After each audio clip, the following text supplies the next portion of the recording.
Question क्या है आज का। एक आदमी 500 रुपये का सामान खरीदता है, ठीक है, और 40% सामान को 10% हानि से बेच दिया। शेष सामान को वह किस भाव से बेचे कि कुल पर उसको क्या हो, 20% का लाभ हो, ठीक है।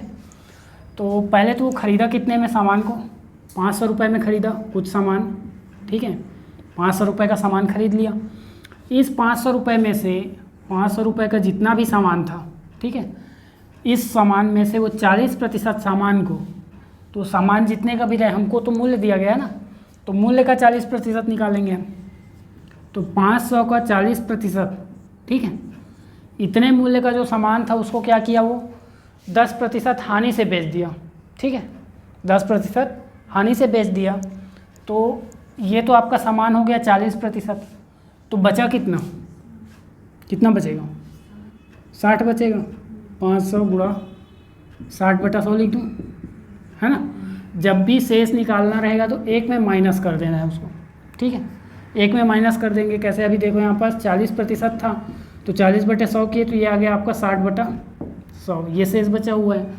इसलिए बताया क्योंकि ये परसेंट में तो सोच लीजिए 40 और 60 है ना, आगे भिन्न में दिया हुआ है कि 1/3 को या 2/3 को, तो आपको क्या करना है, एक में माइनस करना है, ठीक है, एक में माइनस करोगे तो शेष निकल जाएगा। अब ये सामान को क्या करेगा, वो इसी को बोला है कि कुछ प्रतिशत लाभ पर बेचेगा, तो उसको 20% का लाभ होना चाहिए, ठीक है। वही हमको ज्ञात करना है कि इसको वो कितने प्रतिशत लाभ पर बेचा, ठीक है। इसको कितने में बेच दिया, 10% हानि पर, तो ये तो आपका क्रय मूल्य है ना, इतना तो क्रय, ये वाला आपको पूरा टोटल क्रय मूल्य है ना। अब इतने सामान का विक्रय मूल्य निकाल लो, सेलिंग प्राइस फर्स्ट, ठीक है। इतने सामान का विक्रय मूल्य निकाल लेते हैं। कैसे निकालेंगे, 500 गुणा 40/100, इतना तो यहाँ तक तो समझ में आ गया ना। 40/100 क्यों लिख रहे हैं, क्योंकि 40% सामान की बात कर रहे हैं, और इसके बाद बोला है 10% हानि, तो 10% हानि से बेचने के लिए क्या करेंगे, 90/100, 90/100 लिखेंगे ना यहाँ पर। तो ये पहला वाला सेलिंग प्राइस हो गया। अब इसमें हमको निकालना है, इसमें बोला है कि कितना प्रतिशत होना चाहिए, 500 गुणा 60/100। इसको तो लाभ पे बेचेगा तभी इसको 20% का लाभ होगा, है ना, इसको तो लाभ पे बेचना ही पड़ेगा ना। तो हमको यहाँ पास 100 प्लस x ले लेना है बटा 100। प्लस x क्यों लिया, समझ में आ रहा है, लाभ जुड़ेगा, है ना, लाभ को जोड़ते हैं ना। अगर हानि लेना होता तो हम यहाँ -x लिखते हैं, है ना, ठीक। तो ये आपका सेलिंग प्राइस पहला है, ये वाला सेलिंग प्राइस दूसरा है, दूसरे वाले वस्तु का, ठीक है, जो शेष बचे वाले वस्तु है उसका। अब ऐसा करने से बोल रहा है कि कुल पर उसको कितना होना चाहिए, 20% लाभ, ठीक है। समझ में आ रहा है ना क्वेश्चन, कि 10% हानि से तो बेच दिया, अब बाकी को यहाँ पास x मान लिए कि x% लाभ से बेच रहा है, तो कुल पर उसको 20% का लाभ होगा। कुल पर 20% का लाभ मतलब कुल कितना है, 500 है, और 500 में आपका 20% लाभ से बेचेंगे, 5 गुणा 120/100 होगा, 100 प्लस 120 की इसको, ठीक। और ऐसा करने से कितना आएगा, 0 0 कट गया, 12×5 = 60, और ये एक 0, 600 रुपये का टोटल बिकना चाहिए, ठीक है। जो विक्रय मूल्य है, इन दोनों के विक्रय मूल्य को जोड़ने पर टोटल 600 आना चाहिए, ठीक, समझ में आया। तो ये पहला विक्रय मूल्य, दूसरा विक्रय मूल्य, दोनों को जोड़ दूं मैं यहाँ पास, यहीं जोड़ूं। देखो यहाँ पास आपका जो सेलिंग प्राइस फर्स्ट है प्लस सेलिंग प्राइस सेकंड है, इन दोनों को जोड़ेंगे तब आपका 600 आना चाहिए, ठीक है। ये वाला समझ में आया कि नहीं आया, आया ना, क्योंकि पहले वाले को 10% हानि, दूसरे वाले को x% लाभ पे बेचने से हमको टोटल 20% का लाभ मिलना चाहिए, ठीक। अब सॉल्व कर लो इसको, कितना आएगा, दोनों को प्लस कर दूँ, यहाँ पास प्लस कर दिया, और बराबर में कितना लिख देते हैं, 600, ठीक। सॉल्व करो, कितना आएगा, 1 2 3 4, 4 जीरो है, तो 2 जीरो यहाँ से, 2 जीरो यहाँ, और 1 2, ये 2 जीरो कट गए, ठीक है। तो यहाँ पास कितना बचा, 5 4 और 9, ठीक है, 5 चौक 20 और 2 × 18 मतलब 180, ठीक है, हो गया इतना। 180 प्लस यहाँ से भी कटा लो जितना कट रहा है, तो यहाँ से 2 जीरो कट गया, ठीक है, यहाँ से भी 1 जीरो कटा लो, कट गया। अब यहाँ से 100 और 100 नहीं कटा देना है, ठीक है, क्योंकि प्लस में है ना। तो यहाँ पास कितना बच गया, 5 5 छक्के 30, ठीक है, 30 बचा, 30 बचा। और गुणा कितना है, 100 प्लस x बटा 10। गुणे में यहाँ भी कटा सकते हो, ठीक है। इधर कितना आ गया, 600। तो आपका यहाँ पास कितना बच गया, 3 गुणा 100 प्लस x, इतना बचा हुआ है, बचा है ना इतना। यहाँ कितना है, 180 प्लस और बराबर 600। समझ में आ रहा है ना, 180 प्लस 3 गुणा 100 प्लस x बराबर 600। अब यहाँ से 180 को उधर भेज देंगे, ठीक है। पहले 180 को उधर भेजो, फिर ये गुणा में ये नीचे में भाग में चला जाएगा। तो 3 गुणा 100 प्लस x बराबर 600 माइनस 180, ठीक, कितना आएगा, 420, है ना। तो 3 गुणा 100 प्लस x, 3 गुणा 100 प्लस x बराबर कितना हो जाएगा, 420। तो 100 प्लस x बराबर कितना होगा, 420 बटा 3, 3 से कटा देंगे, कितने बार में जाएगा, 3 एकम 3, 3 चौक 12, 3 शून्य 0, मतलब 140। तो 100 प्लस x बराबर 140, x बराबर कितना आएगा, 140 माइनस 100, मतलब x बराबर कितना है, 40। और 40 किस में आएगा, प्रतिशत में आएगा, प्रतिशत पूछा है ना, तो लास्ट वाला हमेशा प्रतिशत में आएगा, ठीक है। x क्या माने थे, प्रतिशत माने थे, प्रतिशत लाभ। तो ये बताओ क्वेश्चन में वह किस भाव से बेचेगा शेष बचे सामान को, शेष बचे सामान को है 40% लाभ से बेचेगा, ठीक है। 40% लाभ पे खरीदा, 40% लाभ पे बेचेगा।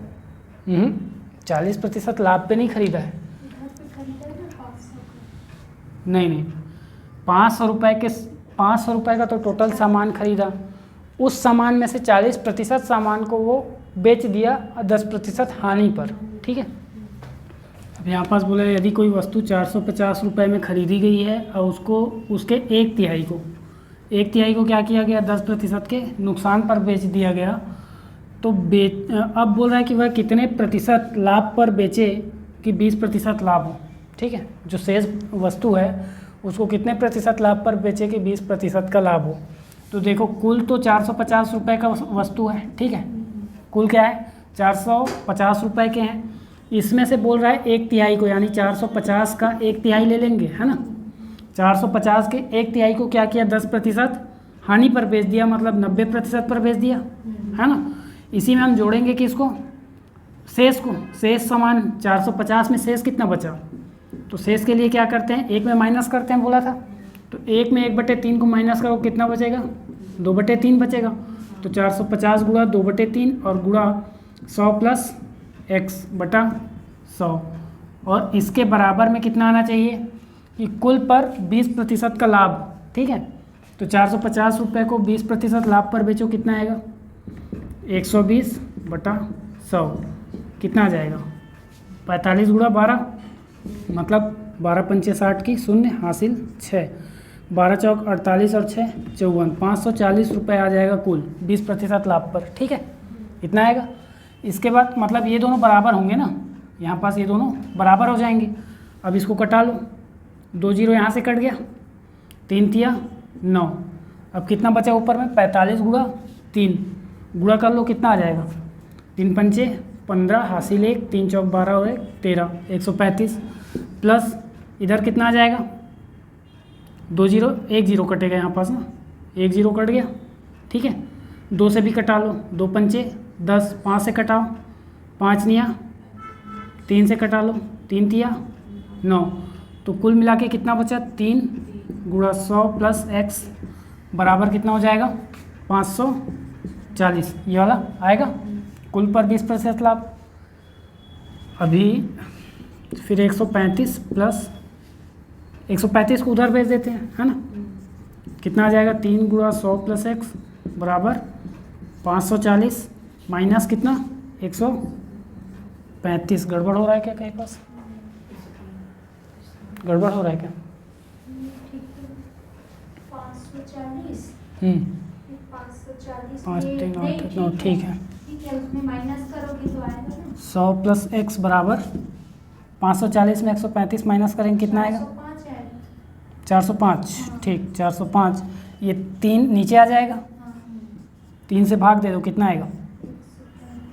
3 एकम 3, 10 बना, 3 तिया 9, फिर 3 पंचे 15, 135 आ गया। ठीक है, तो 135 और ये 100 प्लस एक्स, तो x बराबर कितना आ जाएगा? 135 माइनस 100 बराबर 35%।